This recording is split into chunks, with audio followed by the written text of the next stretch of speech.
Hello and welcome to another episode of Dockside Magic. I'm your host, Isaac. Today we've got our co-host Kevin on the show today. We're going to be running over one of his personal kind of spicy brews that he's developed. Not necessarily a common commander or common commander pairing, not to spoil too much here. But yeah, today we'll just dive into his deck, kind of going over some of the uniqueness of it, some of the flavor, the functionality, as we like to talk about on this show. Kevin, I'm going to hand it over to you, man. Yeah, all right. What's up, guys? Thanks for having me, of course. And first and foremost, it's kind of funny. Just a few weeks ago, we were talking about what our preferred play styles are. And I got on there and I was talking about how I really like to be a mid-range kind of balanced. Adaptive. Adaptive player. For disclosure, this is not that deck. All right. This deck is about... I wanted to build the fastest deck that I possibly could get my hands on. And this is actually where it all ended up. So what we're talking about today is my deck list that I call Thrololololo. It is harnessed by Rograkh, son of Rograkh, and Tevesh Szat, Doom of Fools. So Rograkh obviously enables so many accelerant pieces throughout our deck. May it be rituals, turns tutors, on deflecting SWAT and commander dependent, like your Jessica's Will, stuff like that. Right. It kind of activates it much more easily. Everybody knows what you're doing with a Rograkh, right? You're sack butter. Exactly right. That's exactly right. The real power that I saw when I was looking for different partner pairings with Tevesh Szat was the fact that when Jeweled Lotus was printed, Rograkh almost always guarantees us a turn 1 draw 3. So this deck plays extremely fast. It's you have to make a lot of decisions on the fly because you are actually throughout the whole build. It enables your playstyle to take a extraordinarily large amount of game actions, just in slightly suboptimal colors. To be honest. So for those of them that are listening at home on this, what does Rograkh do? Obviously, he's a creature, and you got your Tevesh. He's your planeswalker. But give a quick reading of like the mana requirements and what these guys do, real quick. Oh, for sure. So Rograkh is mostly in there for menace. I'm kidding. No, Rograkh is a 0-costed, 0/1 in toughness kobold warrior.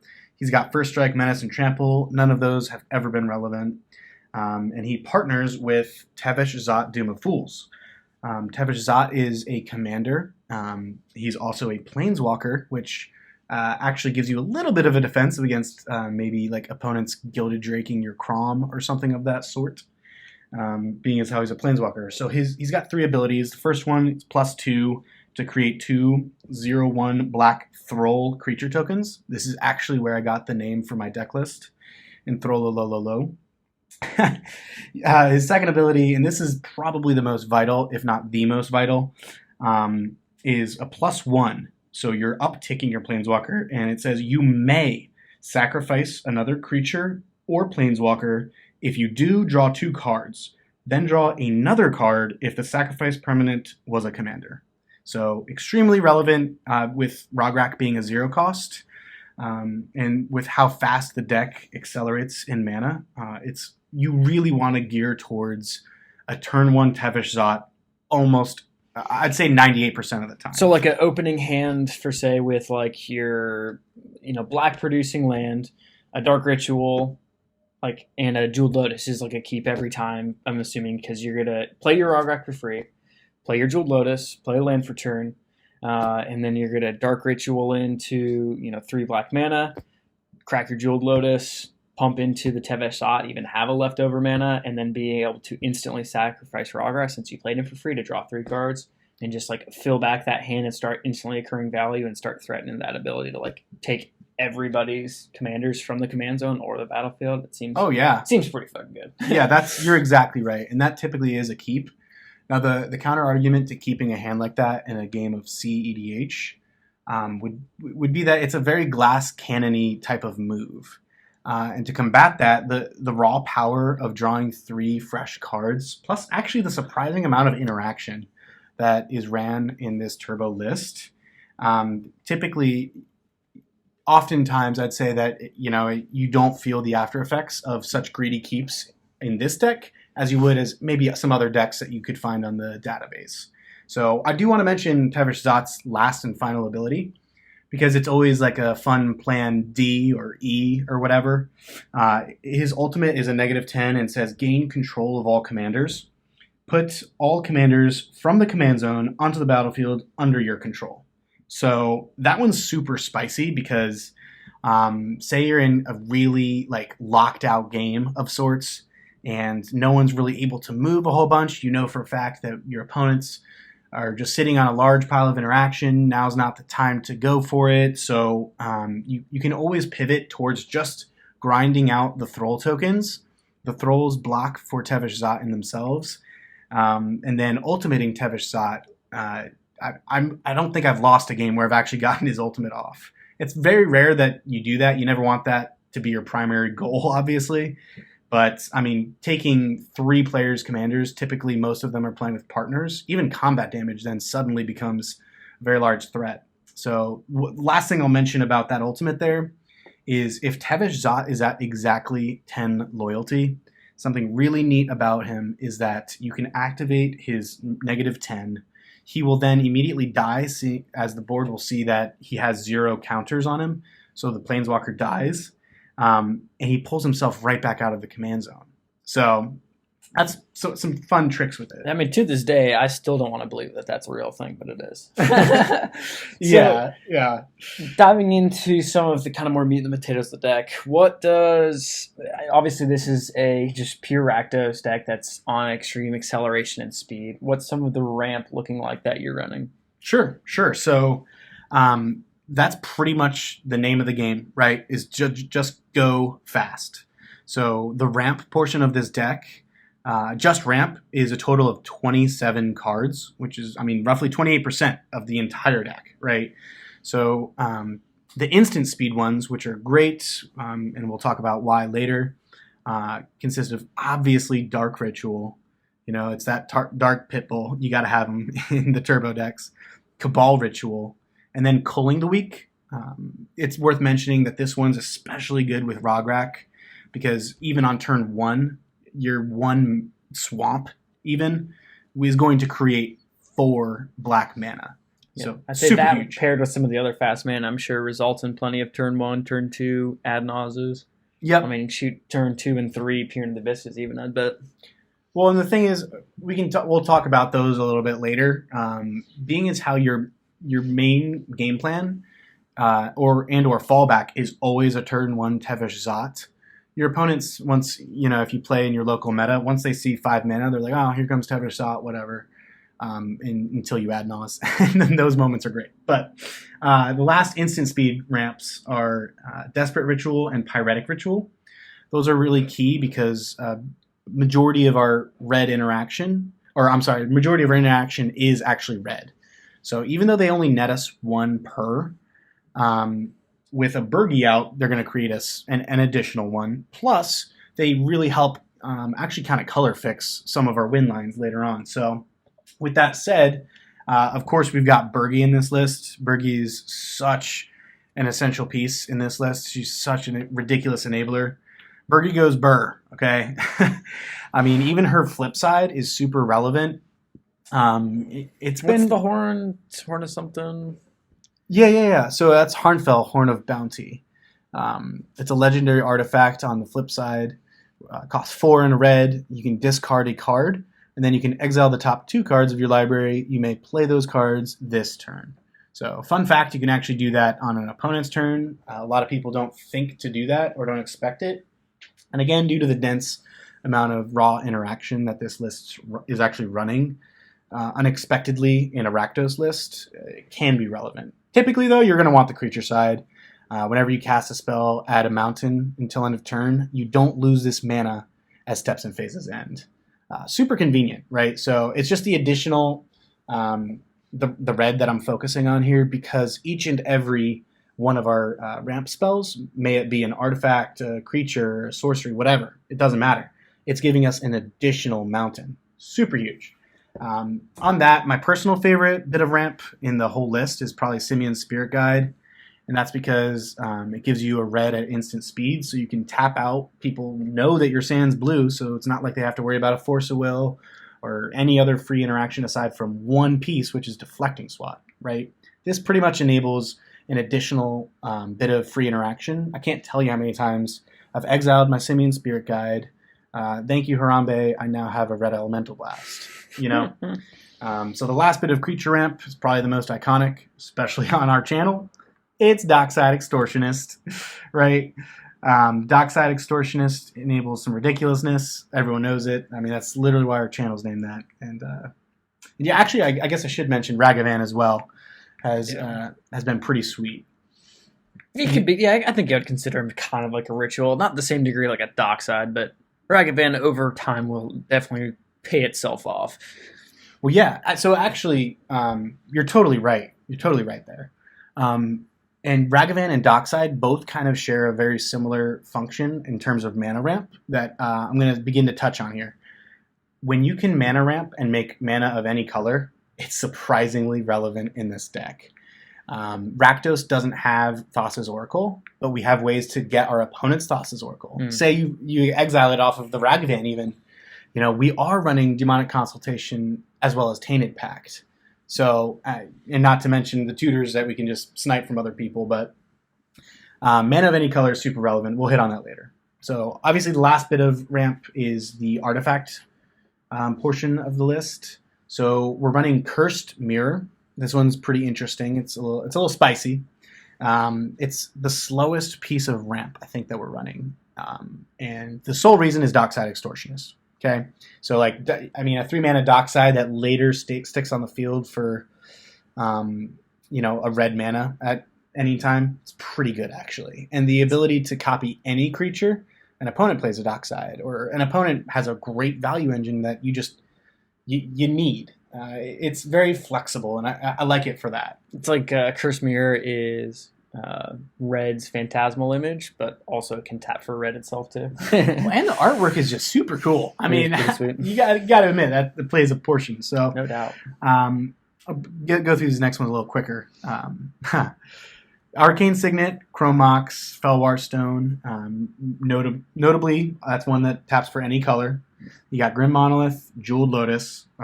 That's pretty much Black Lotus in this deck, being as how we want that Tevesh Szat so badly on turn 1.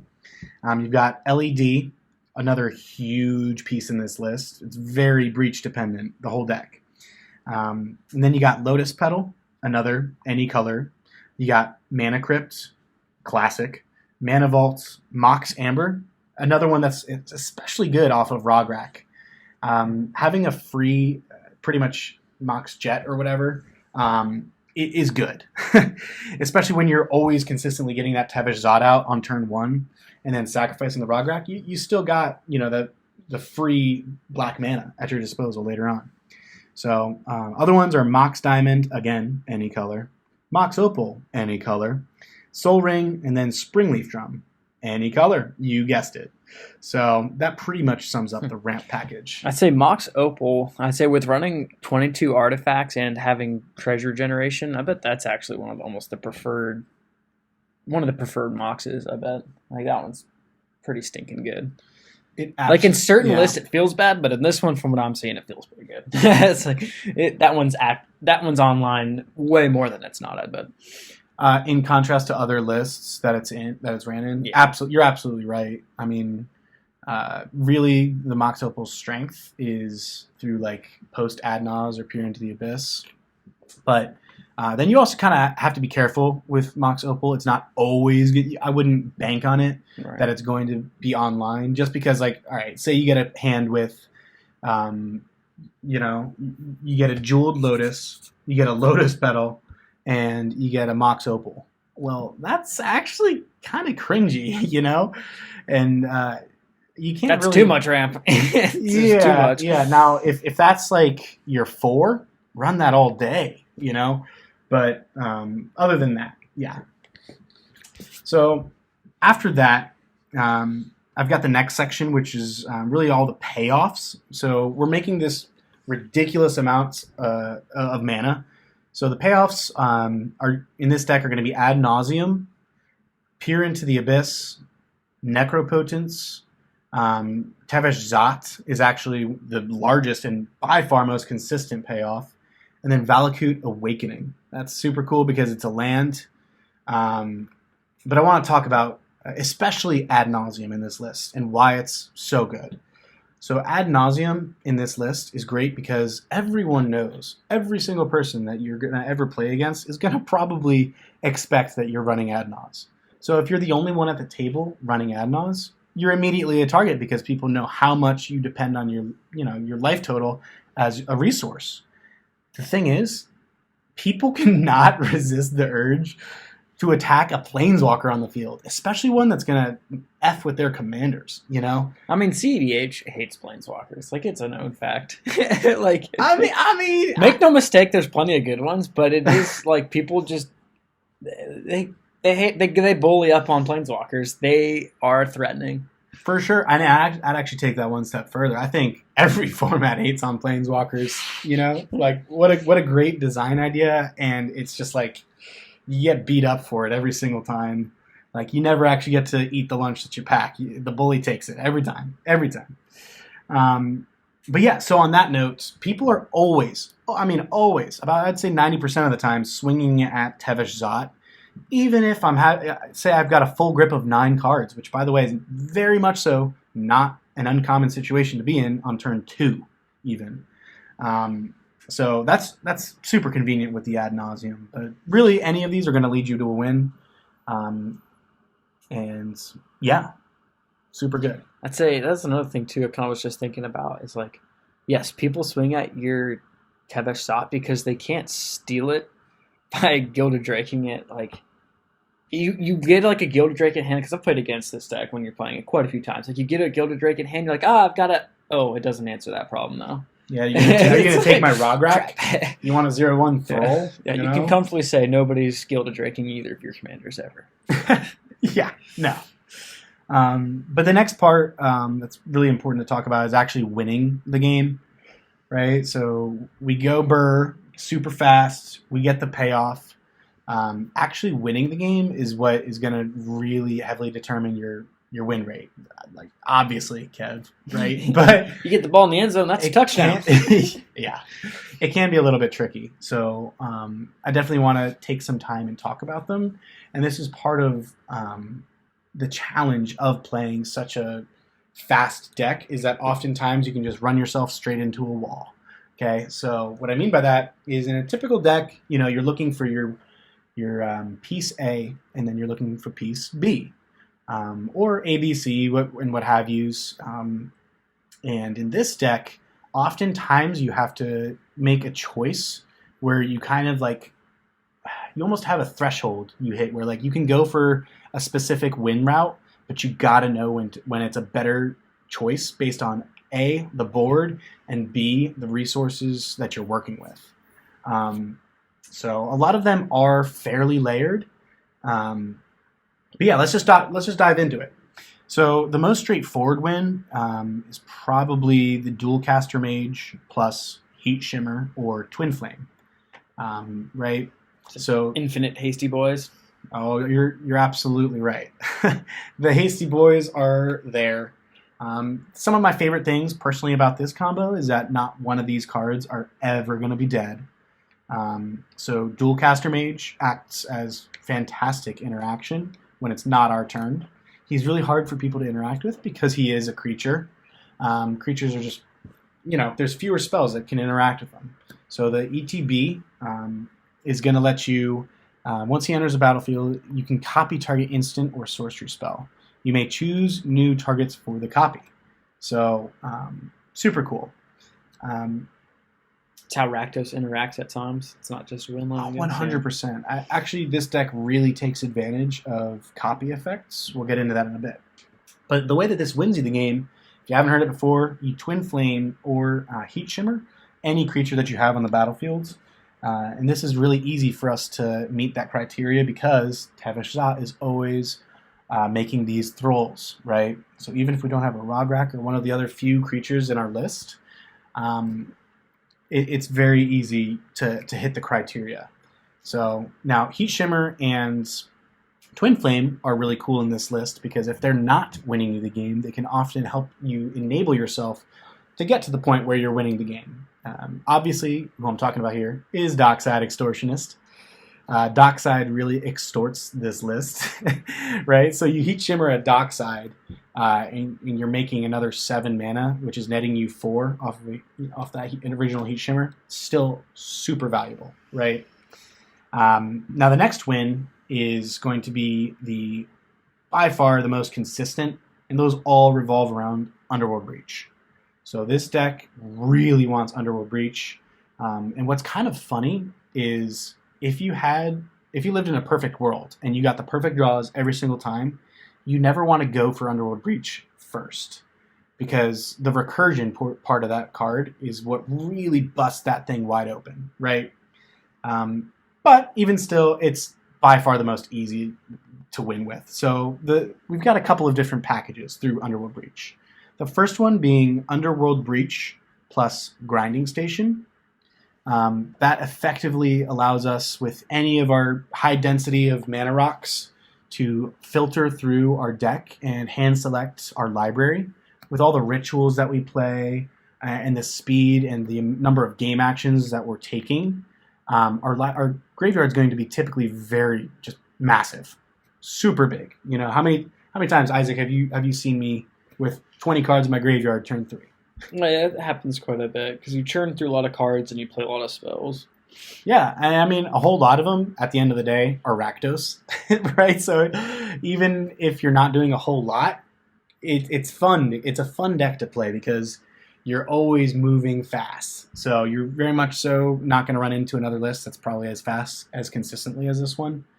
You know, you might run into ones that are far more efficient, you know, i.e. Cody. But this one takes more game actions. Super proud of that one. So ultimately how you win through the Underworld Breach and Grinding Stations is typically through the Fishbowl or Aetherflux Reservoir. Each and every time that you're casting or recasting rather your artifact via Underworld Breach, after exiling 3 from the Grinding Station to untap it, you're adding to your storm count. So Aetherflux Reservoir is super easy to kill people with. Just laser beam each one of them after you got a super high storm count. The next one is going to be Underworld Breach plus Burgi plus Burning Inquiry. This one's super cool because each and every time you cast Burning Inquiry, you're going to draw 3 and discard 3 at random. But you don't care that it's going to be at random because you have Underworld Breach on the battlefield. So you draw 3, discard 3 at random, and you're netting a free. It's pretty much a free spell with Burgi on the field. So it's pretty much the same thing. Either go the Fishbowl route or one of the other routes, which we can get into here in just a second. But I want to move on to the next one. The next one is going to be Underworld Breach plus Stitcher's Supplier plus Culling the Weak, right? So with this one, we're also doing the exact same thing that we're doing with the first two.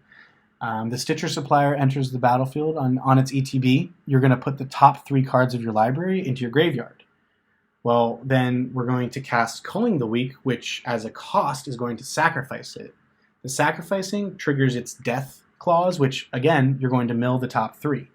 So with this, you pseudo get infinite black. Right, so you're just continuing this loop of sacrificing Stitcher Supplier, getting 4 black from Culling the Weak, and then because this Stitcher Supplier, every time it enters and every time you reoccur it, you're putting 3, which is feeding the escape cost for your Underworld Breach, right? Because you have to exile 3 cards to play a card, so you're just continually filling that and then being able to filter through, as long as you have a couple cards in the graveyard, filter through all the best ones of those 3s that are happening and, you know, hold up all the combo pieces, per se.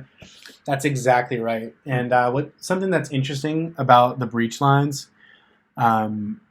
many a tables will have you play it out, especially if you ever take this thing to like a tournament.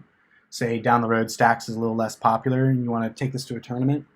I mean, you can totally shock some people with this deck, right? But it definitely, you'll run into situations where you have to actually manually storm and make those decisions on each and every trigger, especially with the Burning Inquiry lines, because your opponents might just luck out. Say they have, 3 or 4 cards in hand, and each time they're discarding 3 at random, but also drawing 3.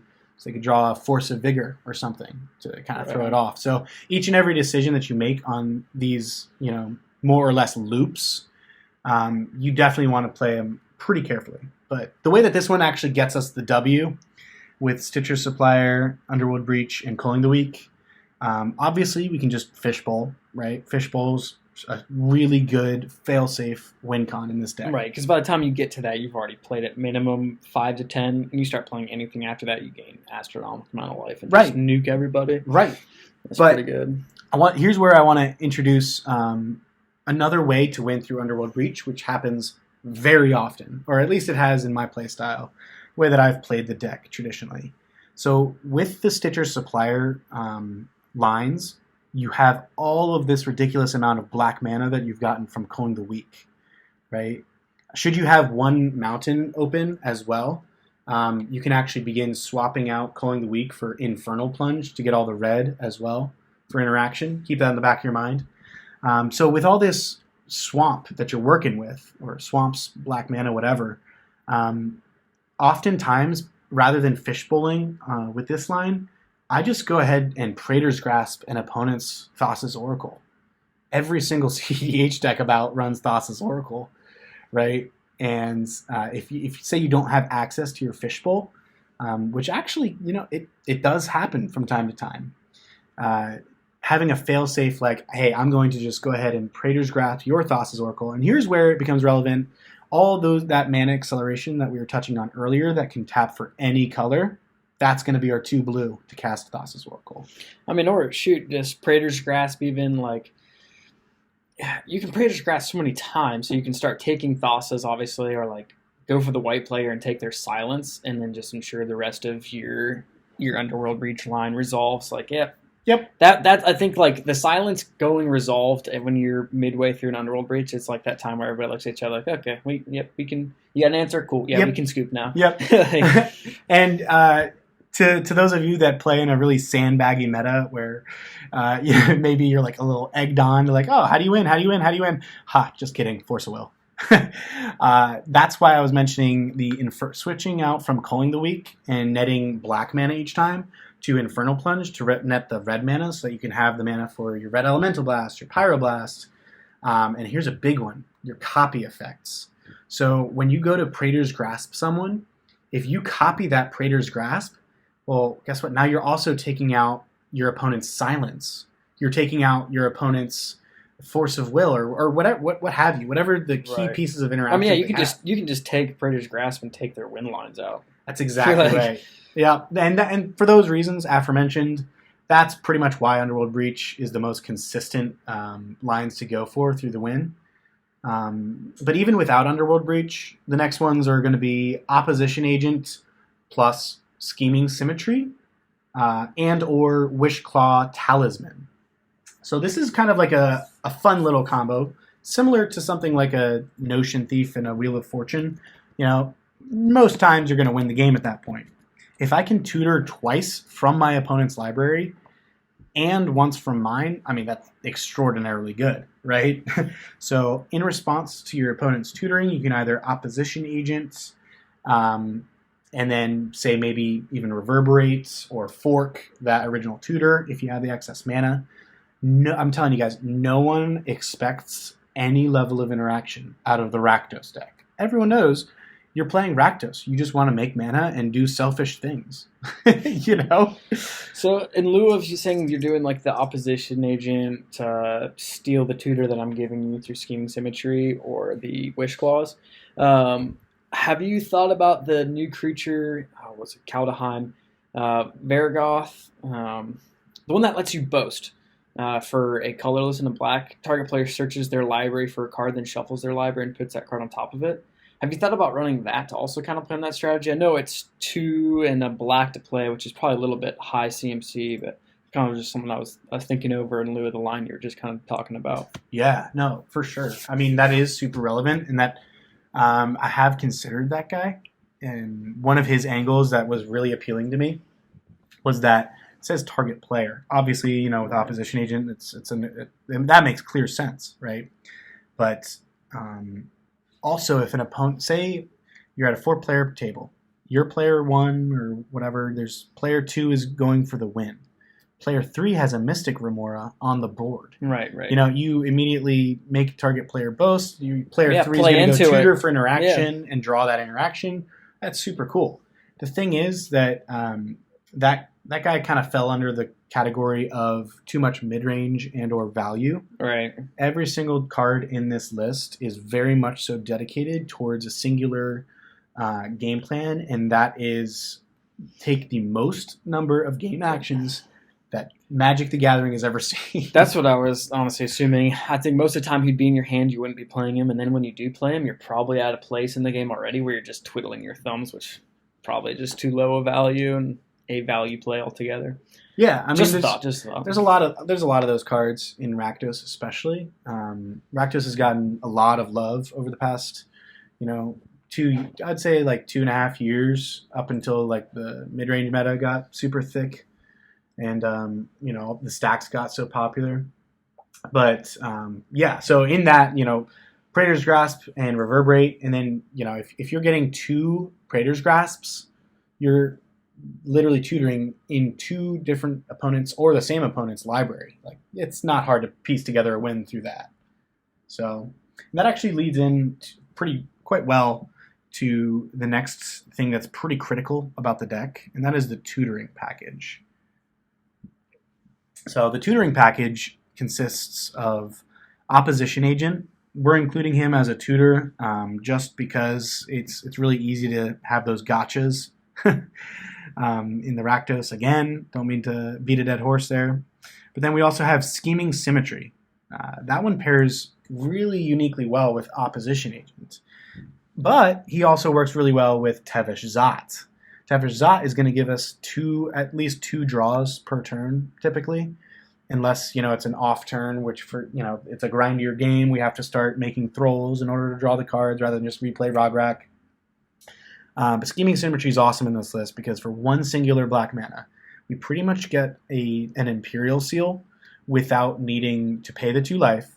And with Opposition Agent, we get to tutor the top card of our deck, our card to the top of our decks, rather.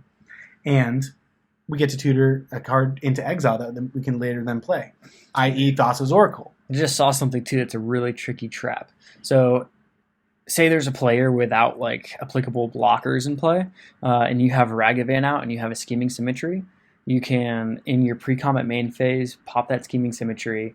They go for a good tier, which is probably either a good piece of interaction or part of their win line, and then hit them with a Ragavan, and then you can just take what they tutored for. That's also kind of spicy. Yeah, it's a little rude, but I guess that's a good point. That I haven't been able to play as much with Ragavan, but yeah, that's a really good thing to stick out.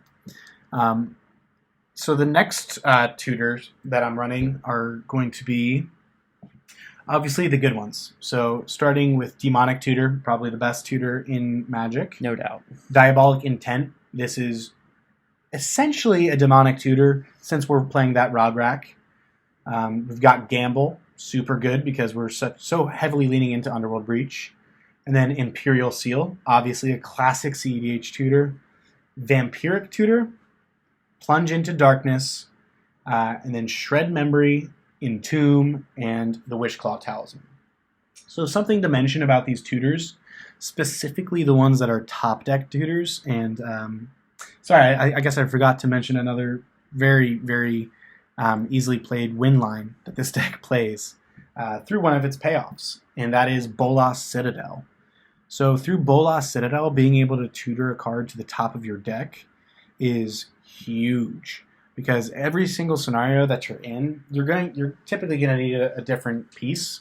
But usually, what you are going to tutor to the top off of a Scheming Symmetry, Imperial Seal, Vampiric Tutor, or any of those, it's going to be a Sensei's Divining Top.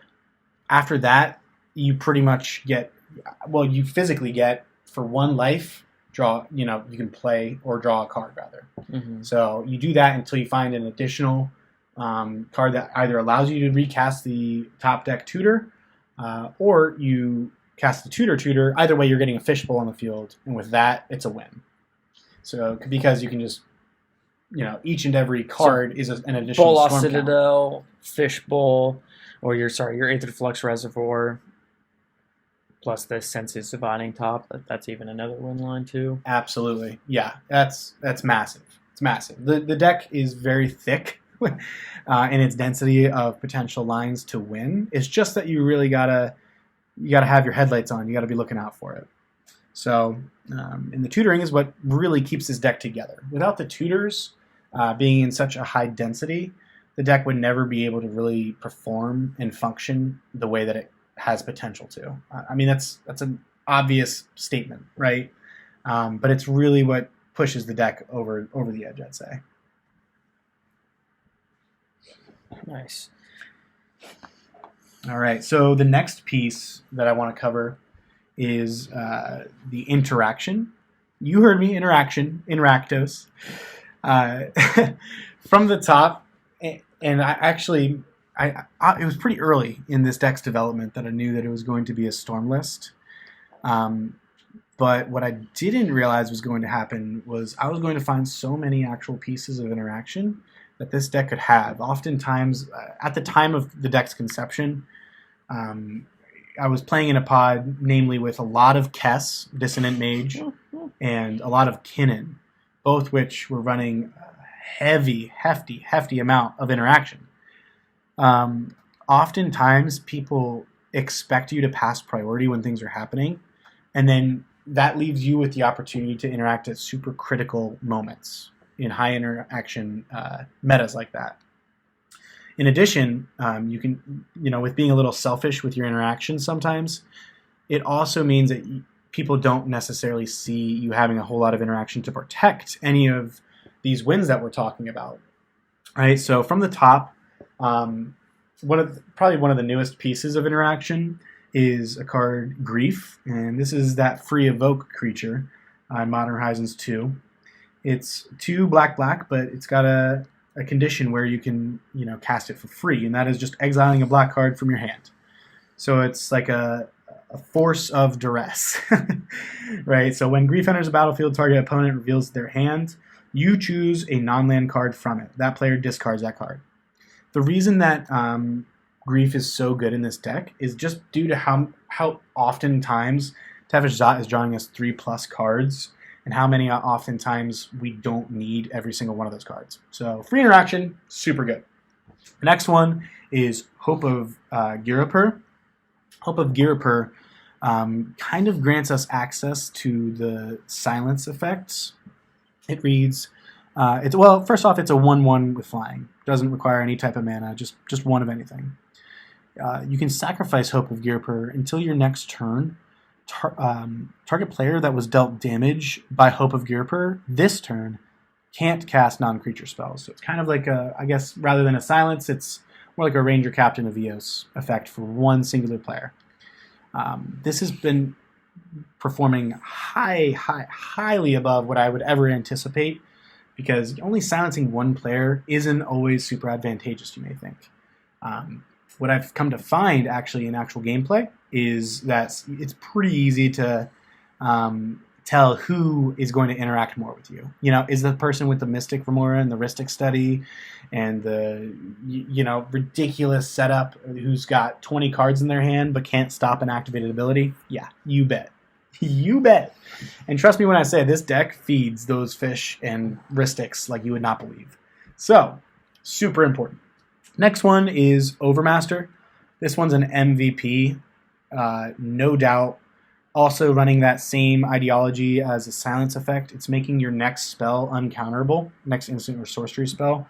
Plus it cantrips you. It's a beautiful thing there, because almost every time you see this hit, you know that a Peer into the Abyss or an Ad Nauseam is coming. Right? Well, you can even punt bank with the card too, and just go Bolas Citadel afterwards, because people see Overmaster, they usually actually know they have to counter it because there's a big instant or sorcery coming after, and you might actually be able to kind of get people to just flush out their cards getting rid of it, and turn you're really not even going that route anyway, so you can kind of choose it as like a fake Hail Mary. Yeah, you're exactly right. Actually, I've kind of pump faked with Overmaster before, even without one of those major payoffs in hand, just because I wanted the dang cane trick. Draw a card. Yeah. I mean, plus it kind of gives you a reading on what type of interaction your opponents are playing with. So, super nice. The next one's Deflecting Swat. I mean, obviously this one is unbelievably overpowered. I think it's probably the most powerful of the free-to-cast No doubt. you own your commanders. Oh, absolutely. Yeah, for sure. Yeah, I mean, your opponent casts Peer into the Abyss. Well, actually, I think it would be better if I drew half my library. Thank you. At its ceiling, that's unbelievable. So after that, we run Abrade. Abrade's super cool because it can help us get rid of pesky artifacts. The worst artifacts to run into. Oh gosh, it's got to be like a Null Rod or pretty artifact centric deck. Null Rod is atrocious. Or what's the one that for one it shuts off your graveyard? The Cage. Grafdigger's Cage. Grafdigger's Cage. Yeah. Oh god, hate those cards. But we run Abrade, so it's all good. After that, we're running Pyroblast and Red Elemental Blast. Obviously, these are auto includes in this list. And then we get into the copy ones. So we're running Fork and Reverberate. I've considered other copy effects, but we can't necessarily sacrifice just how much mana we need for them. These are both offensive and defensive pieces of interaction. So I'm super high on them, especially with how the deck plays. Cool. You're never hurting for 2 red mana, as you would be for 2 blue mana, say for like a Mana Drain. Super cool. After that, we run Ricochet Trap. This is just for the density of being able to say no to someone countering your ad nauseum, pretty much. Then we've got Shred Memory. Shred Memory is super cool because the ability to find a card with CMC2 through the Transmute, which is typically uncounterable, not many stifles you'll run into, but also having the ability to remove the top 4 cards in a single graveyard from the game is huge, especially with how many strategies are either on Underworld Breach. I mean, you got Razaketh, you've got Hermit Druid that says that destroys every single one of those strategies just with 2 black, which backs up as a tutor. Super good. Aside from that, though, we run Imp's Mischief. Super fun, changing the targets of things. Tybalt's Trickery is our only actual hard counter spell. It's really fun to resolve. Outside of Pyro or Red Alley, right? Yeah, I guess, yeah, that's exactly right. But even those kind of require the spell to be blue. That's true. The targets to be blue. Tybalt's Trickery is the only counter any target. Huh? Yeah. Yeah. Yep. Plus, spell. it's if you're really desperate, say you're on a clock, you just watched your opponent tutor twice, and the board state is just everyone's emptied their hands and they're gone for the win 3 times. Tybalt Trickerying your own spell, there's something about it that just it's posh. It is awesome. So it's a fun one. The next one's Sudden Shock. This is probably a card that you might not have heard of. And this deck was the first deck that I really played with the split second phrase, right? So Sudden Shock is 1 and a red. It's got split second. So as long as this spell is on the stack, players can't cast spells or activated abilities that aren't mana abilities. I.e., you're done. Right? So Sudden Shock is super huge. And then the bottom part of this is Sudden Shock deals 2 damage to target creature or player. So oftentimes this can kill maybe an opponent's opposition agent or anything with toughness 2, insert here. But also, I mean, it ends the stack. The ability to end the stack is unbelievable. Say you have 2 opponents, again, player 2 and 3. Player 2 goes for the win, but and for a fact that player 2 has multiple pieces of interaction. So they go to, say, Demonic Consultation, and player 3 goes, well, all I've got is a Fierce Guardianship. So they counter the Demonic Consultation. You can actually cast Sudden Shock because you'll get priority first on that, and player B, who originally is going for the combo, can do absolutely nothing about it. So good. So good. Other than that, you find some prisoners. Super cool to exile the top 3 of an opponent, or really just the artifact is good. Defense grid, this one you got to be really careful about because I think you were recently actually in a setting where... Don't want to talk about it. Yeah. No, defense grid is one of those cards where you have to be... It is played at a very specific time, and it is when you assuredly have the win ready. You can't just play the card and then pass turn because it hands people the win. Yeah, exactly. Couldn't have said it any better. Don't cast that spell unless you're following it up with a win con, which is either like one of our combos or one of our major, like Ad Nauseam, Peer into the Abyss, Necropotence type of deal. So, other than that, we do actually run a few pieces of interaction that I find commonly used in the land department, which is kind of crazy. We run Gyre Reach Sanitarium. Super good to just filter our stuff at, our opponent's end step so that on our turn, we can get some level of filtration down. But also this kills a Thassa's Oracle combo on the spot, which is incredible. We've ran kind of both. I think currently I'm just on Cabal Pit.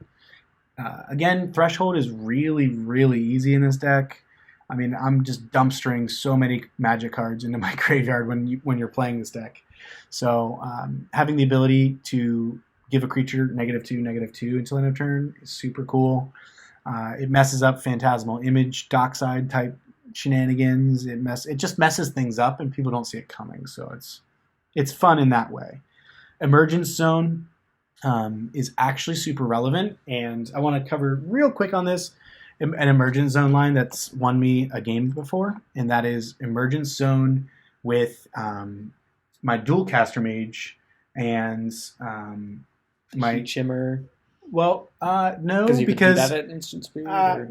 Creating an infinite number of hasty Dual Caster Mages doesn't do you much on someone else's turn, but Praetor's Grasp that does you quite a bit. When you get that plus a Dual Caster Mage off, it's very rare, but you'll find yourself in scenarios where actually a lot of this deck, especially like the Grief, the one that for Evoke you can make someone discard a card, that doesn't have flash. So enabling more cards like that is pretty good. And since we're running really low colors, the fact that it only taps for colorless has never been an issue. Other than that, Shatter Skull Smashing, super cool. So nice. Yeah, I'm pretty high on those kind of muddled face cards that you pay that kind of tax to enter the battlefield. Some of those are really actually stinking good from Zendikar Rising. Oh, so that's wrapping up the deck. Just about, yeah. And actually, so I'm just going off on this here, but it's your baby. It's one last thing that I'll mention, specifically with the Bolas Citadel line and Fishbowl. You don't have to actually do that with Sensei's Divining Top. Not something, for some reason, I don't think many people have really pulled this off. At least in my personal experience, maybe you do it all the time. Cheers to you if you do. And that is Bolas Citadel, Aetherflux Reservoir, and Necropotence. Mm-hmm. Because unless you just completely filter away all those. You filter every single land, yep, and you only play the spells that are either free or whatever, and that also gets you there. That was another moment when I saw that first and was like, well, that's real. Just like sitting there in disbelief, like, crap. right, because like you don't want to believe that. Wait, that crap. That checks out. Hate to see it. Cool, man. That's a spicy deck.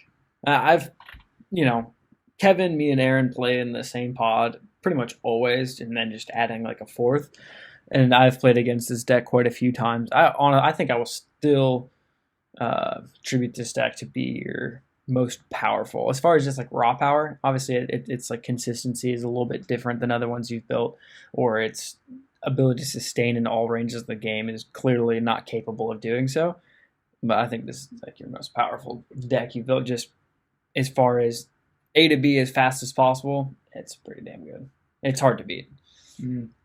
It's certainly probably the most fun deck that I've played. It's again because you're doing so many unique things. You're doing so many unique game interactions. You're not actually mapping out based off your first 7, which is really interesting about this deck. most decks, you want to kind of develop a game plan. Like, okay, so this can lead into that. Doesn't really matter what I draw because I can do this. With this deck, so many times, all you give a crap about is, can I make 5 mana? Right. Like, the deck is not easy. Like, seemingly, I haven't piloted your deck ever, but it seems like a pretty tricky, hard deck. Like, it's not an easy one.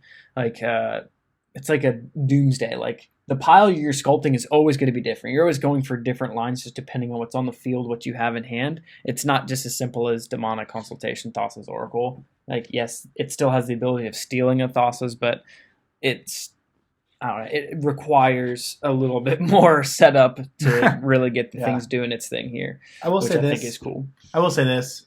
It definitely requires some level of granularity in how you actually play the deck in order to be efficient or effective in your meta whatsoever. Definitely not to the point of something like a Krark and Sakashima, where like missing at one trigger could ruin your entire 3-hour turn.